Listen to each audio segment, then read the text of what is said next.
Hello, good morning students. I hope all you are fit and fine and stay at home, healthy होंगे और जो healthy foods वगैरह वो ले रहे होंगे और घर पे होंगे सुरक्षित होंगे।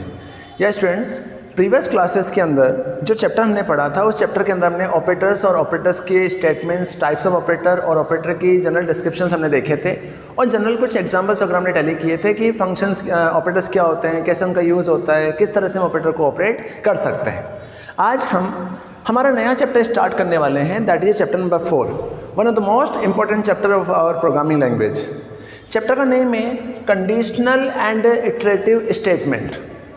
कि एक्चुअल में मैंने आपको प्रीवियस क्लासेस में पढ़ाया था कि ऑपरेटर हमारी प्रोग्रामिंग के लिए सबसे इंपॉर्टेंट पार्ट होते हैं, क्योंकि ऑपरेटर के थ्रू ही हम किसी भी स्टेटमेंट को एग्जीक्यूट करा सकते हैं, प्लस किसी भी लॉजिकल अर्थमेटिक रिलेशन कैलकुलेशन को सॉल्व कर सकते हैं। लेकिन जब हम ऑपरेटर्स वगैरह का यूज करते हैं या किसी डेटा टाइप या किसी वेरिएबल का यूज करते हैं तो उनके थ्रू हम किसी भी एक्सप्रेशन को सॉल्व कर सकते हैं। लेकिन जब एक्सप्रेशन लिखी जाती है तो उस एक्सप्रेशन में हम किसी एक्सप्रेशन को किस वे में एग्जीक्यूट कर सकते हैं कि जिससे हमारा वर्क ईजी हो जाए। तो अगर हम किसी वर्क को कंप्लीट कर रहे हैं और वर्क अगर लेंदी है तो उस केस में उस प्रोग्राम को एग्जीक्यूट करने में काफ़ी टाइम कंज्यूम होगा। लेकिन अगर हम उसी प्रोग्राम को successfully statement by statement define करते हैं या कोई कंडीशन लगा देते हैं या कोई लूप लगा देते हैं तो लूप लगाने पर हमारा प्रोग्राम इजीली एग्जीक्यूट हो जाता है और प्रोग्राम सक्सेसफुली एग्जीक्यूट हो जाता है। इसीलिए आज हम हमारा नया चैप्टर स्टार्ट कर रहे हैं, that is chapter number 4, that is A conditional and iterative statement. तो हम सबसे पहले कंडीशनल और इटरेटिव को समझें। इससे पहले हम बेसिक मीनिंग समझना चाहते हैं कि स्टेटमेंट क्या होती है। What do you mean by statement? Statement क्या होती है? क्योंकि अगर हमें स्टेटमेंट का आइडिया नहीं है तो हम कंडीशनल इटरेटिव जो सिचुएशन है उनको सॉल्व नहीं कर सकते। फॉर एग्जांपल कि जैसे आज मैं सिंपल सा एक प्रोग्राम जनरेट करना चाहता हूँ कि मुझे एक नंबर इनपुट कराना है या फिर नंबर इनपुट करने की बजाय मुझे सिर्फ एक मैसेज प्रिंट करना है। तो हम ये जानते हैं कि प्रोग्रामिंग लैंग्वेज के अंदर किसी भी मैसेज को प्रिंट करने के लिए हम प्रिंट स्टेटमेंट का यूज करते हैं। तो मैंने पाइथन ओपन किया और पाइथन ओपन करने के बाद मैंने यहाँ पर PRINT लिखा। प्रिंट लिखने के बाद मैंने यहाँ इन्वर्टेड कोमा के अंदर मैसेज पास कर दिया हेलो। तो अभी अगर मैं इस प्रोग्राम को एग्जीक्यूट करता हूँ तो बेसिकली अगर आइडेंटिफाइड किया जाए तो ये मेरे लिए एक सिंपल सा प्रोग्राम है। इट मीन्स ये मेरे लिए क्या है, एक सिंपल सा प्रोग्राम है। अब इस प्रोग्राम को जब मैं एग्जीक्यूट करता हूँ तो ये वन लाइन प्रोग्राम है जिसमें मुझे सिर्फ एक मैसेज प्रिंट कराना है। तो मैंने प्रिंट लिखा और हेलो लिखा। जब इस प्रोग्राम को एग्जीक्यूट करूँगा तो आंसर क्या आ जाएगा? हेलो आ जाएगा। अब हेलो आने के बाद मैं अगर इस हेलो को 3 टाइम लिखना चाहता हूँ तो 3 टाइम लिखने के लिए मैंने वापस से यहाँ पर प्रिंट लिखा और प्रिंट लिखने के बाद यहाँ पर जाके मैंने हेलो कर दिया। वापस से मैंने यहाँ प्रिंट स्टेटमेंट लिखी और प्रिंट स्टेटमेंट लिखने के बाद यहाँ पर मैंने हेलो लिखा। तो अभी मैं इस प्रोग्राम को जनरेट कर रहा हूँ। ध्यान से समझना, क्योंकि सबसे इंपॉर्टेंट चीज़ है कि जब मैं इस प्रोग्राम को एग्जीक्यूट कर रहा हूँ तो मैंने यहाँ पर ये लाइन लिखी और यहाँ पे ये लाइन लिखी, तीनों लाइनें मिलाकर मैंने एक ही प्रोग्राम के अंदर लिखी। तो जब मैं इस प्रोग्राम को एग्जीक्यूट करूँगा तो एग्जीक्यूट करने पर फर्स्ट केस में इंटरप्रेटर फर्स्ट लाइन को पढ़ेगा और हेलो मैसेज प्रिंट कर देगा, then second line, then third line, तीनों लाइनें प्रिंट करेगा और आंसर आ जाएगा hello hello hello. It means कि ये हमारा प्रोग्राम एक सिंपल सा प्रोग्राम हो गया जिसमें हमने कोई भी कंडीशन या कोई भी लूप स्टेटमेंट का यूज़ नहीं किया, सिंपली फॉर्मेट के अंदर हमने मैसेज को प्रिंट करा दिया। लेकिन इन केस ऑफ अगर मैं इस हेलो को 10 टाइम डिफाइन करना चाहता हूँ, मैं 10 बार लिखना चाहता हूँ, तो 10 टाइम लिखने के लिए जब इस प्रिंट स्टेटमेंट का 10 बार लिखोगे तो ये मैसेज आपका प्रोग्राम 10 लाइनों का बन जाएगा। और प्रोग्राम जब 10 लाइन्स का बन जाएगा तो उस समय जब इस प्रोग्राम को आप एग्जीक्यूट करेंगे तो आपके 10 लाइन्स के अंदर hello hello hello message print हो जाएगा। तो आपका प्रोग्राम क्या हो जाएगा? 10 लाइन्स का हो जाएगा। अब मैंने आपको कहा कि मुझे यही प्रोग्राम 10 लाइन की जगह 100 लाइन में चाहिए, तो मुझे 100 टाइम हेलो प्रिंट कराना है।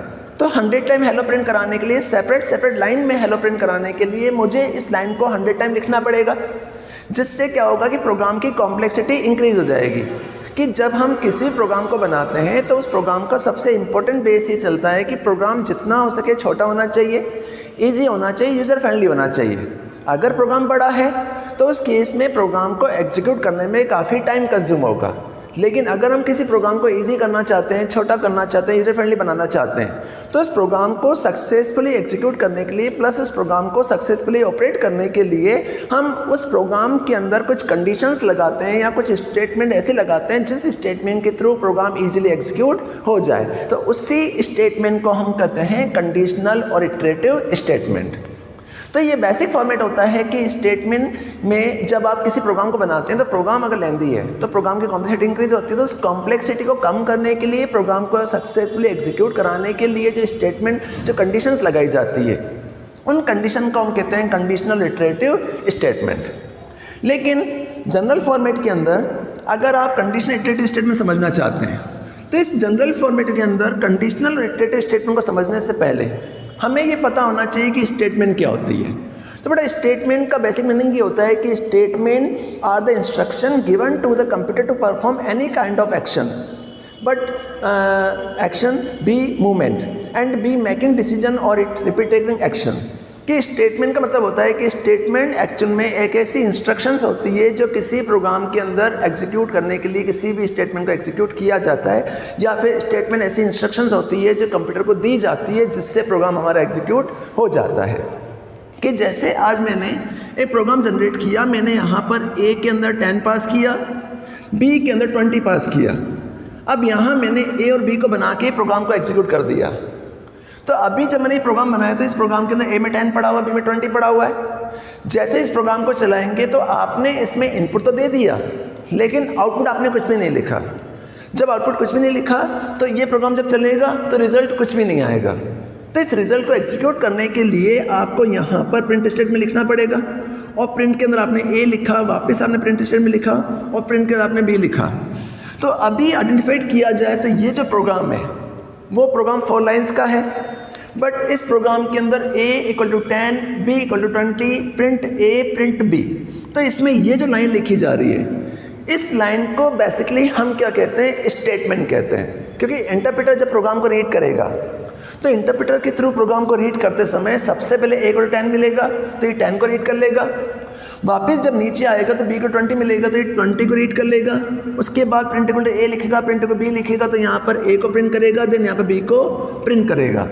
तो यहाँ पे जो लाइन लिखी जा रही है, इस लाइन को बेसिकली हम क्या कहते हैं, इंस्ट्रक्शंस कहते हैं, या फिर इसे जनरल वे में क्या कहते हैं, स्टेटमेंट कहते हैं। क्योंकि आपने अगर यहाँ प्रिंट नहीं लिखा तो इस केस में जब प्रोग्राम एग्जीक्यूट किया जाएगा तो ए और बी को हमने डिक्लेयर तो कर दिया, लेकिन डिक्लेयर करने के बाद हमने कहीं पर भी प्रिंट वगैरह नहीं लिखा तो प्रोग्राम का रिजल्ट कुछ भी जनरेट नहीं होगा। तो यहाँ पर a = 10, b = 20, print a print b, that is A statement. तो इस चीज़ को हम क्या कहते हैं, स्टेटमेंट कहते हैं। जब हम स्टेटमेंट का यूज करते हैं तो प्रोग्राम की कंडीशन के अकॉर्डिंग, रिक्वायरमेंट के अकॉर्डिंग स्टेटमेंट जो होती है वो 3 टाइप की होती है। सबसे पहली जो स्टेटमेंट यूज में आती है उस स्टेटमेंट को हम कहते हैं एम्प्टी स्टेटमेंट।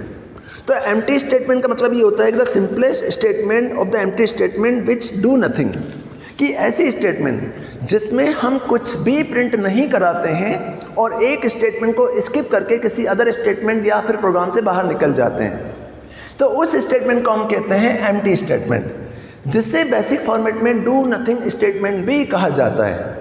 कि ऐसे स्टेटमेंट जिसमें किसी भी स्टेटमेंट का एग्जीक्यूट नहीं किया जाता है, जब कंडीशन को चेक किया जाता है तो स्टेटमेंट का एग्जीक्यूट नहीं किया जाता है, तो उस स्टेटमेंट को हम कहते हैं डू नथिंग स्टेटमेंट, जिसे हम बेसिकली यहाँ पर पास कीवर्ड से डिफाइन करते हैं।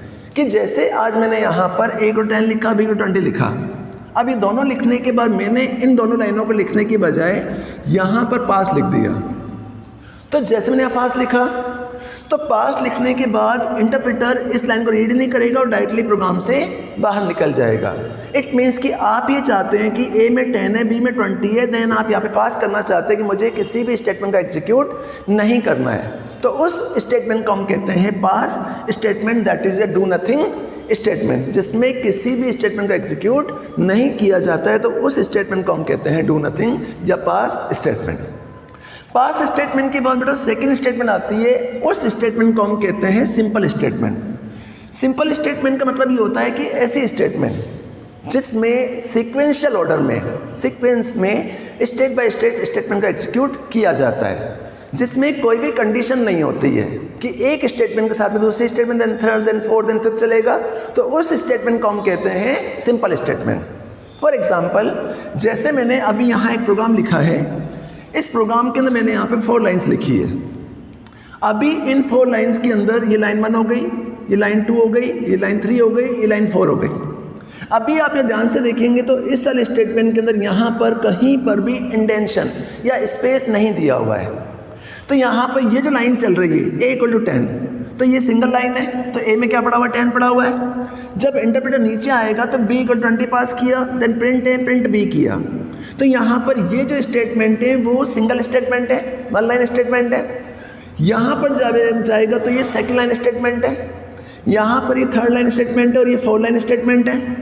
तो इस स्टेटमेंट को हम कहते हैं सिंपल स्टेटमेंट। इस स्टेटमेंट को क्या कहते हैं, सिंपल स्टेटमेंट कहते हैं। कि जब हम किसी भी प्रोग्राम के अंदर किसी भी कंडीशन को एग्जीक्यूट नहीं कराते हैं जिसमें एक स्टेटमेंट के ऊपर कोई अदर स्टेटमेंट डिपेंड नहीं होती है, सारी स्टेटमेंट सेपरेट चलती है और वन बाय वन एक ही फ्लो में चलती है, सीक्वेंस में चलती है, तो उन स्टेटमेंट को हम कहते हैं simple statement. For example, any single executable statement is a simple statement in Python. For example, name = input enter your name.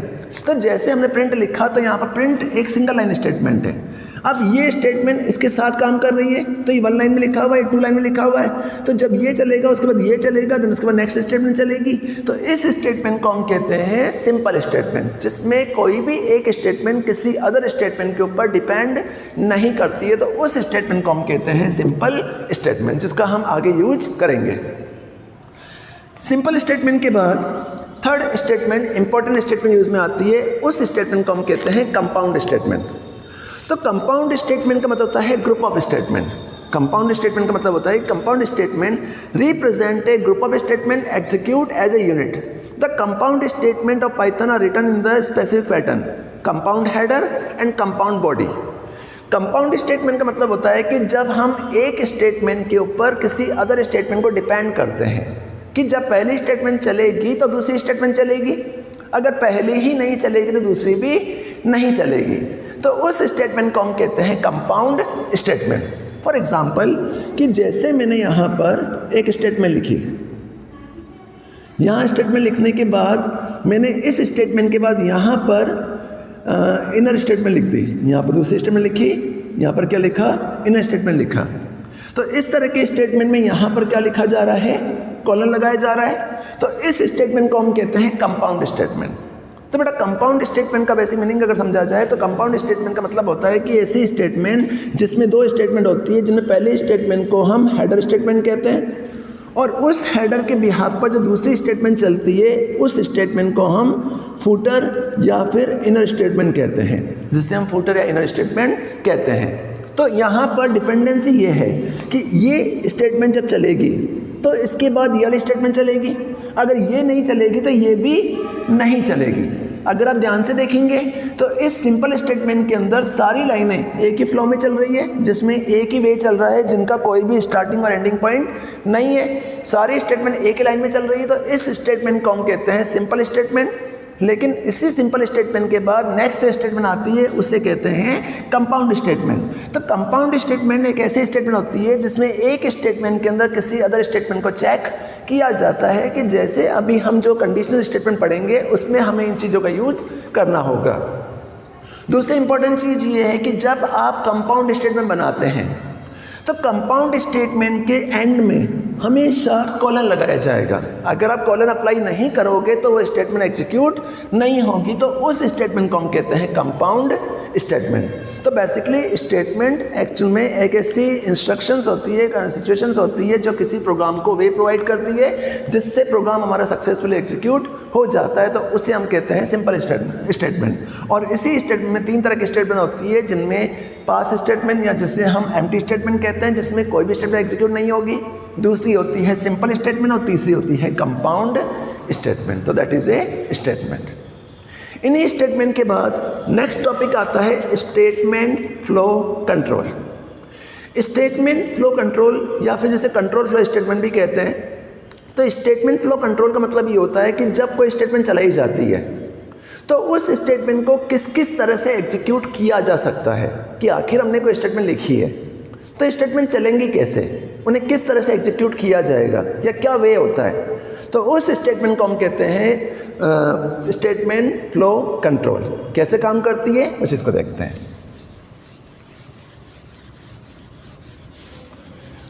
Next topic आता है स्टेटमेंट फ्लो कंट्रोल।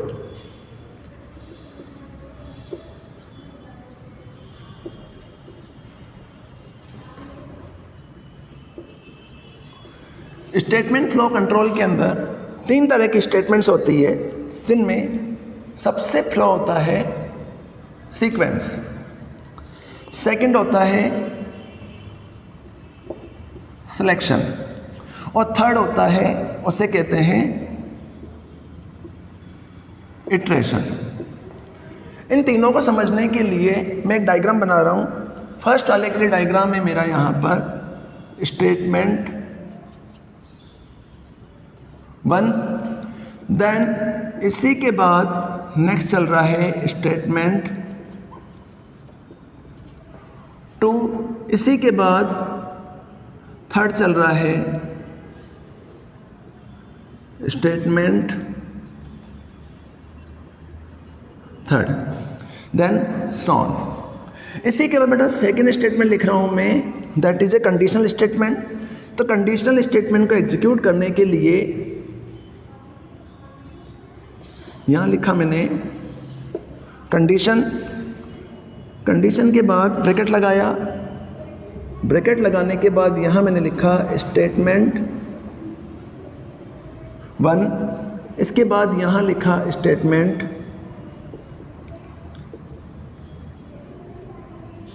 2। यहाँ पर गए ट्रू पोर्शन में और ट्रू पोर्शन में जाके हमने स्टेटमेंट को एग्जीक्यूट कर दिया, ये स्टेटमेंट। इसी टाइप से थर्ड जो स्टेटमेंट होती है वो थर्ड स्टेटमेंट होती है इटरेटिव स्टेटमेंट। तो इटरेटिव स्टेटमेंट को किस तरह से एग्जीक्यूट किया जाता है, तो इटरेटिव स्टेटमेंट को समझने के लिए मैं डायग्राम बना रहा हूँ। एक बार डायग्राम बना लूँ, देन आपको सारा समझा देता हूँ। इटरेटिव स्टेटमेंट के अंदर जैसे मैंने यहाँ पर कंडीशन लगाई, कंडीशन लगने के बाद यहाँ जाकर स्टेटमेंट को एग्जीक्यूट किया, स्टेटमेंट एग्जीक्यूट होने के बाद यहाँ गए, यहाँ जाकर मैंने एक स्टेटमेंट और चला दी। अब इस चीज़ को समझने के लिए जब ये स्टेटमेंट चलेगी तो यहाँ पर जो स्टेटमेंट आएगी वो स्टेटमेंट इस तरह से चलेगी। यहाँ पर जो लगाई जाएगी वो कंडीशन लगाई जाएगी। अब कैसे काम करती है उस चीज़ को समझते हैं।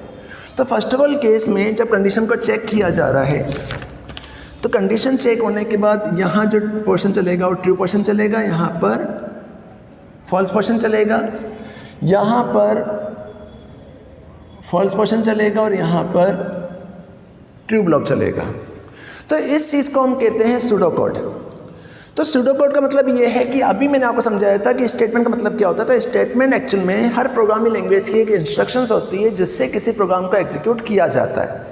जब हम किसी प्रोग्राम को बनाते हैं तो प्रोग्राम बनाने के बाद मैंने अभी आपको समझाया था कि प्रोग्राम का मेन मीनिंग ये होता है कि प्रोग्राम जितना हो सके छोटा होना चाहिए, ईजी होना चाहिए, यूज़र फ्रेंडली होना चाहिए। अगर प्रोग्राम बड़ा है तो उस प्रोग्राम को एग्जीक्यूट करने में काफ़ी टाइम कंज्यूम होगा और यूज़र के लिए उस प्रोग्राम को समझना काफ़ी टफ होगा। अब बेटा जब हम कोई प्रोग्राम बनाते हैं तो उस प्रोग्राम को बनाने के 2 वेज होते हैं। उन 2 वे में पहला वे होता है कि हम किसी भी प्रोग्राम के अंदर कोई भी कंडीशन या कोई भी इटरेटिव स्टेटमेंट ना लगाएं तो भी प्रोग्राम चलेगा, और अगर हम चाहें तो उस प्रोग्राम के अंदर कोई कंडीशन या इटरेटिव स्टेटमेंट लगा दे तो भी प्रोग्राम चलेगा। फॉर एग्जाम्पल कि जैसे मान लिया कि मुझे एक नंबर प्रिंट कराना है, 1 नंबर प्रिंट कराना है, तो 1 नंबर प्रिंट कराने के लिए मैंने पाइथन ऑन किया और पाइथन ऑन करने के बाद उस पाइथन के अंदर मैंने यहाँ पे 1 लिखा और 1 को प्रिंट करा दिया। तो मेरा जो प्रोग्राम बनेगा, ध्यान समझना कि मेरा जो प्रोग्राम बनेगा उस प्रोग्राम के अंदर प्रिंट स्टेटमेंट को लिखा मैंने और इस प्रिंट को प्रिंट करा दिया, तो आंसर क्या आ जाएगा, 1 आ जाएगा, आंसर आपका एग्जीक्यूट हो जाएगा। अब इसी केस में मैंने आपको कहा कि मुझे 1 से लेके 5 का नंबर प्रिंट कराना है, 1 से लेके 5 नंबर प्रिंट कराने हैं। तो 5 नंबर प्रिंट करने के लिए आपने अगर किसी भी कंडीशन, किसी भी स्टेटमेंट का यूज़ नहीं किया तो उस वाले केस में जब आप प्रोग्राम को चलाओगे तो आपको यहाँ पर 2, यहाँ पर 3, यहाँ पर 4, यहाँ पर 5 प्रिंट करना पड़ेगा। तो आपका जो प्रोग्राम चल रहा है वो प्रोग्राम आपका 5 लाइन्स का बन जाएगा। इट मीन्स चलो ठीक है, प्रोग्राम और 5 लाइन्स का बन गया, हम प्रोग्राम को एग्जीक्यूट कर सकते हैं। लेकिन मैंने आपको कहा कि मुझे 5 नंबर नहीं चाहिए, मुझे 1 से लेकर 50 तक नंबर चाहिए और सीक्वेंशियली चाहिए, 1 से लेकर 50 कंटिन्यू नंबर चाहिए। तो कंटिन्यू नंबर प्रिंट कराने के लिए आप अगर इसी के अंदर 1 से 50 लिख देते हैं तो आपका एक लाइन में प्रोग्राम बन जाएगा, लेकिन वो प्रोग्राम सक्सेसफुली नहीं माना जाएगा। उस प्रोग्राम को एग्जीक्यूट करने के लिए मुझे यहाँ पर 1 से लेकर 50 तक लाइनें लिखनी पड़ेंगी, सीक्वेंशियली 1 से लेकर 50 तक लाइनें लिखनी पड़ेंगी, तो प्रोग्राम मेरा चलेगा। तो ठीक है, मैं 50 तक नंबर लिख देता हूँ। 50 नंबर लिखने के बाद मेरा प्रोग्राम की लेंथ 50 लाइन्स की हो चुकी है। अब मैंने आपको कहा कि मुझे 50 नंबर्स नहीं चाहिए, 50 की जगह मुझे 500 नंबर चाहिए। तो 1 से लेके 500 नंबर प्रिंट करने के लिए हम अगर किसी भी कंडीशनल या किसी भी इटरेटिव स्टेटमेंट का यूज़ नहीं करते हैं तो उस केस में हमें 1 से लेके 500 नंबर प्रिंट कराने के लिए या 1000 नंबर प्रिंट कराने के लिए 1000 लाइन्स ऑफ कोड लिखना पड़ेगा। और अगर हम इस तरह से प्रोग्रामिंग कोड लिखते हैं तो प्रोग्राम की लेंथ बहुत बड़ी हो जाती है, प्रोग्राम काफ़ी कॉम्प्लिकेटेड हो जाता है। तो इस चीज़ में जब प्रोग्राम को एग्जीक्यूट किया जाएगा, रीड किया जाएगा, तो रीड करते समय उस प्रोग्राम में काफ़ी टाइम लगेगा। दूसरी चीज़ ये है कि प्रोग्राम को एग्जीक्यूट करने में काफ़ी टाइम कंज्यूम होगा, यूज़र के लिए उसको चीज़ को समझना काफ़ी टफ होगा। तो इस प्रॉब्लम को सॉर्ट आउट करने के लिए ऐसी कोई स्टेटमेंट लिखी जाए, ऐसी कोई कंडीशंस लगा दी जाए जिस कंडीशन के थ्रू प्रोग्राम हमारा 1 बाय 1 अपने आप एग्जीक्यूट होता रहे, अपने आप चलता रहे, या फिर हम जहाँ चाहें प्रोग्राम को रोक सकें या प्रोग्राम को जहाँ चाहें जहाँ तक एग्जीक्यूट कर सकें। तो इसके लिए हम कुछ स्टेटमेंट का यूज करते हैं। उन स्टेटमेंट को हम कहते हैं कंडीशनल स्टेटमेंट। लेकिन कंडीशनल स्टेटमेंट को समझने से पहले हमें ये पता होना चाहिए कि आखिर ये स्टेटमेंट चलती कैसे हैं, फ्लो कैसे होती है। तो इसी फ्लो के बेस पर कि किसी प्रोग्राम के अंदर किसी कंडीशन या किसी भी स्टेटमेंट को किस तरह से एग्जीक्यूट किया जाता है, उस एग्जीक्यूशन के बेस पर स्टेटमेंट फ्लो कंट्रोल के अंदर 3 टाइप के वेज होते हैं स्टेटमेंट के एग्जीक्यूट होने के। उनमें सबसे पहला वे होता है सीक्वेंस, सेकंड होता है सिलेक्शन, तीसरा होता है इटरेशन। तो बेटा सबसे पहला वे होता है सीक्वेंस। तो सीक्वेंस का मतलब होता है the sequence construct mean the statement are being execute sequentially. कि सीक्वेंस का मतलब होता है कि जब किसी प्रोग्राम के अंदर किसी स्टेटमेंट को सीक्वेंशियली एग्जीक्यूट किया जाता है, 1 बाय 1 एग्जीक्यूट किया जाता है, तो उस स्टेटमेंट को हम कहते हैं सीक्वेंस स्टेटमेंट। फॉर एग्जाम्पल कि जब हमने एक प्रोग्राम बनाया तो उस प्रोग्राम के अंदर हमने कहीं भी कोई कंडीशन नहीं लगाई, हम 1 बाय 1 एग्जीक्यूट कर रहे हैं। फॉर एग्जाम्पल जैसे हमने स्टेटमेंट 1 लिखा, then statement 2, then 3, then 4, then 5, तो 1 बाय 1 एग्जीक्यूशन हो रहा है। तो इस स्टेटमेंट को हम कहते हैं सीक्वेंस स्टेटमेंट, जिसमें कोई भी स्टेटमेंट किसी अदर स्टेटमेंट पर डिपेंड नहीं होती है। हर स्टेटमेंट 1 बाय 1 एग्जीक्यूट की जाती है। फॉर एग्जाम्पल मुझे 1 से लेकर 5 तक नंबर प्रिंट कराने, तो 1 से लेकर 5 तक नंबर प्रिंट कराने के लिए मैंने किसी भी कंडीशनल स्टेटमेंट का यूज़ नहीं किया और यहाँ मैंने लिखा प्रिंट इन्वर्टेड कॉमा के अंदर पास कर दिया 1, ये एक लाइन हो गई। इसके बाद मैंने इसी लाइन के बाद वापस से लिखा प्रिंट के अंदर मैंने यहाँ पे लिखा 2, अब 2 लिख दिया 2। इसके बाद मैंने वापस से लिखा प्रिंट 3, तो ये 3 लाइनें हो गई। तो जब ये प्रोग्राम चलेगा तो इस प्रोग्राम के 3 लाइन से, अब 3 लाइन को जब इंटरप्रेटर एग्जीक्यूट करेगा, इंटरप्रेटर इस प्रोग्राम को चेक करेगा, तो चेक करते समय पहली लाइन एग्जीक्यूट होगी, then second line, then third line, तो आंसर क्या आ जाएगा 1, 2 एंड 3। आंसर क्या आ जाएगा 1, 2, 3 प्रिंट हो जाएगा। तो इस स्टेटमेंट को हम कहते हैं सीक्वेंस स्टेटमेंट, जिसमें कोई भी कंडीशन नहीं लगाई जा रही है, सीक्वेंशियल ऑर्डर में, सिस्टमेटिक ऑर्डर में 1 बाय 1 स्टेटमेंट का एग्जीक्यूट किया जा रहा है। तो इस स्टेटमेंट को हम कहते हैं सीक्वेंस स्टेटमेंट। जो हमने फर्स्ट स्टेटमेंट देखी थी सिंपल स्टेटमेंट। सीक्वेंस स्टेटमेंट के बाद नेक्स्ट वे होता है सिलेक्शन स्टेटमेंट। सिलेक्शन स्टेटमेंट का या फ्लो का कंट्रोल होता है सिलेक्शन। तो सिलेक्शन स्टेटमेंट का मतलब होता है the selection construct mean the execution of statement depending upon the condition if condition evaluate the true and false statement.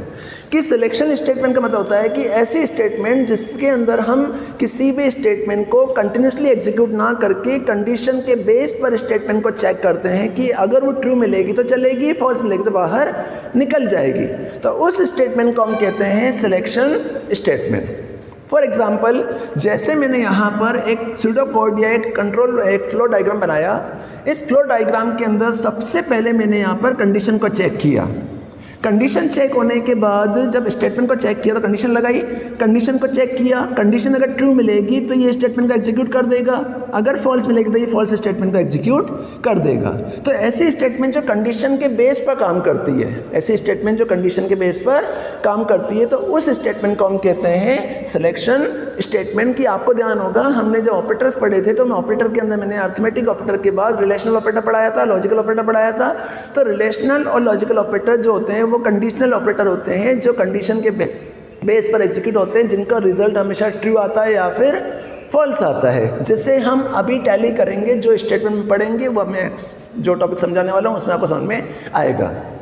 तो सिलेक्शन स्टेटमेंट का मतलब होता है कि ऐसी स्टेटमेंट जिसमें हम किसी कंडीशन के बेस पर स्टेटमेंट को एग्जीक्यूट करते हैं, जिससे बेसिकली कंपाउंड स्टेटमेंट भी कहते हैं कि अगर कंडीशन ट्रू मिलेगी तो स्टेटमेंट एग्जीक्यूट होगी, कंडीशन अगर फॉल्स मिलेगी तो स्टेटमेंट एग्जीक्यूट नहीं होगी। तो उस स्टेटमेंट को हम कहते हैं सिलेक्शन स्टेटमेंट। सिलेक्शन स्टेटमेंट के बाद थर्ड